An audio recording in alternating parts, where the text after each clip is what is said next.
rencana menghadap Jaksa Agung. Tapi kalaupun beliau nggak sempat menerima kami, saya akan menghadap Jaksa Agung Muda Pengawasan.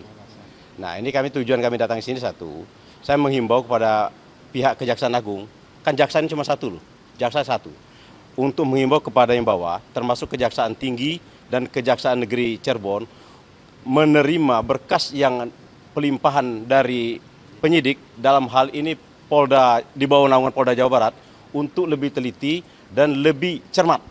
Jangan sampai terjadi nanti ini sudah P21 kata polisi. Kalau P21 berarti tanggung jawabnya ada di kejaksaan. Ini bola panas loh. Ini bola panas. Bagi kami ini bola panas. Maka kami minta kedatangan sini kami mengingatkan kejaksaan agar ke bawahnya begitu.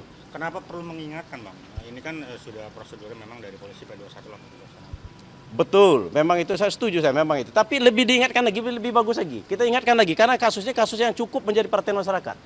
Jangan sampai terjadi lagi karena banyak kejanggalan. Perlu saya sampai kejanggalan. Saya membaca di dalam putusan. Jadi gini loh, perkara ini awalnya pernah ditangani oleh Satlantas. Satlantas mengatakan kalau perkara ini adalah kecelakaan tunggal. Tetapi beberapa lama kemudian diangkat. Reskrim mengesampingkan apa yang dikatakan oleh Laka Lantas. Nah ini banyak yang ini. Yang kedua saya bilang juga. Di sini saya lihat pemukulan mengakibatkan kematian itu ada yang melakukan adalah si Dani. Dani loh. Saya membaca sini ada si Dani yang melakukan pemukulan. Pemukulan itu pemukulan terhadap yang menyebabkan kematian. Tetapi Dani ini sendiri dikatakan oleh pihak Polda Jawa Barat dikatakan fiktif. Si Andi fiktif, si Dani fiktif. Sementara dua itu berperan betul dalam kasus pembunuhan ini.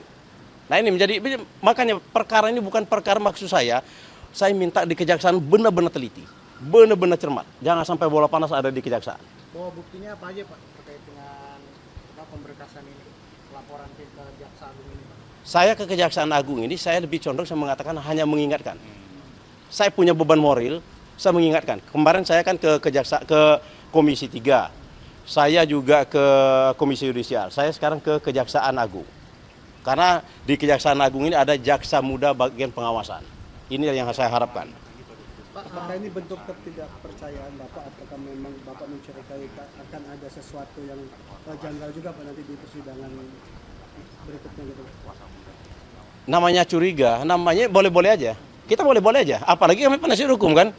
Kami penasihat hukum ya boleh-boleh saja kami curiga. Kami harus mencurigakan. Kalau kami terus mengikuti ini ya berarti bukan penasihat hukum. Kami curiga. Makanya saya bilang, saya akan melihat ini, kemarin saya melihat ini kalau memang hakimnya sidang pra-peradilan ini terindikasi, ada saya laporkan KPK.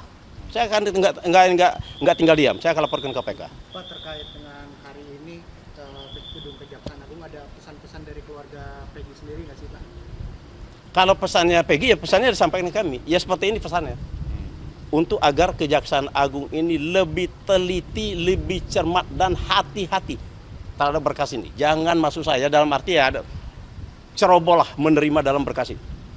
Pak, ada informasi katanya status Facebook dari Peggy ini tiba-tiba menghilang gitu Pak. Kalau sebelumnya kan dari tahun berapa dia selalu buat status misalnya sedang di Bandung sebagai alibi yang Bapak tuliskan di dokumentasi gitu Pak. Kalau saya begini aja, saya permasalahan si Peggy Setiawan ini. Masalah Facebook, masalah katanya ijazah, masa itu enggak jadi masalah. Yang penting kami menanyakan kepada pihak kepolisian ini, perannya Peggy ini apa di dalam perkara ini? Perannya apa? Itu. Jadi untuk sini ada dokumen yang dibawa? Ada, dokumen ada, dan surat pun kami bikin. Apa tuh Pak dokumen apa? Ada, nggak usah kami jelaskan sini. Bang, kembali ke kecurigaan tadi Bang, apa sih Bang membuat Abang merasa perlu untuk adanya pengawasan terhadap jaksa-jaksa yang nanti di persidangan?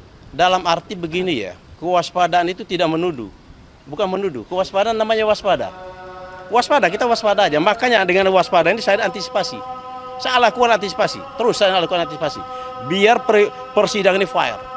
Kalau saya intinya, saya minta itu sebenarnya kepada Polda Jawa Barat khususnya, udah SP3 kan aja perkara ini. Daripada ini kan yang 6 orang ini mau PK. Kalau ini PK ternyata dikabulkan, lucu banget kalau seandainya Peggy Setiawan dihukum, tambah lucu lagi nantinya. Dan ini Mas, sebenarnya Mas, ini Mas, putusan saya baca semua, ini putusan banyak sekali ini Mas, ini. Sudah saya baca semuanya. Ini banyak keganjilan, sangat banyak. Apakah ini juga abang melihat bahwa di persidangan sebelumnya memang ada kejanggalan juga sehingga abang merasa perlu pengawasan di kali ini? Iya dong, pasti ganjil dong. Makanya saya bilang, tapi apapun namanya kita menghormati putusan pengadilan. Apapun namanya kita menghormati putusan pengadilan. Intinya di sana. Yang jelas saya bilang keganjilan ada. Makanya saya bilang, tadi kan ada di sini udah dikatakan, Satlantas mengatakan ini kecelakaan tunggal. Tetapi Rizky mengesampingkan. Dan banyak fakta-fakta lain. Banyak yang sangat curiga saya. Itu Mas. Oke, selamat. Sebenarnya ini Mas, ini salah satu aja ya. Ini putus.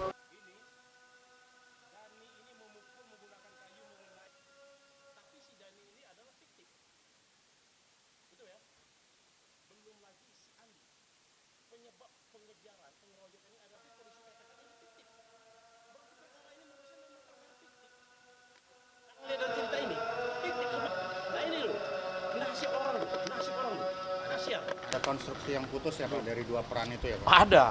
Ada. Makanya saya bilang sangat ini sekali, sangat kita ini nasib orang, ini nasib orang. Ditahan seumur hidup. Pasal 340 lu, 340 pembunuh berencana. Nggak tanggung-tanggung lu. Inilah saya merasa terpanggil untuk membela ini. Terusan saja Mas, saya merasa terpanggil Mas. Kasihan ngeliat ini Mas, perkara ini. Itu aja Mas ya.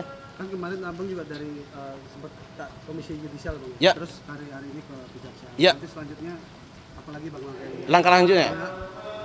Langkah selanjutnya saya akan datang ya. Saya akan bergerilya terus. Saya insya Allah menghadap Menko Polhukam. Saya menghadap Menko Polhukam. Ya, saya Menko Polhukam. Karena Menko Polhukam ini membawai pada hukum ini. Ini yang saya langkah selanjutnya. Kapan Pak rencananya Pak menghadap Pak Hadi? Insya Allah kita lihat dulu ya. Kita lihat waktunya dulu. Saya lihat momennya tepat. Pak, nanti jikalau Pak Jaksa Agung tidak bersedia bertemu, lalu langkah selanjutnya nih seperti apa Pak? Tidak jadi masalah. Yang penting kan ini apa namanya pesan moral saya sudah tersampaikan. Masalah diterima atau tidak diterima itu bukan urusan saya. Yang jelas pesan moral saya menyampaikan kepada pihak kejaksaan agar berhati-hati dan teliti dan cermat untuk menerima berkas dari penyidik, terutama kepolisian Polda Jawa Barat. Sebab itu bola panas kalau sudah P21.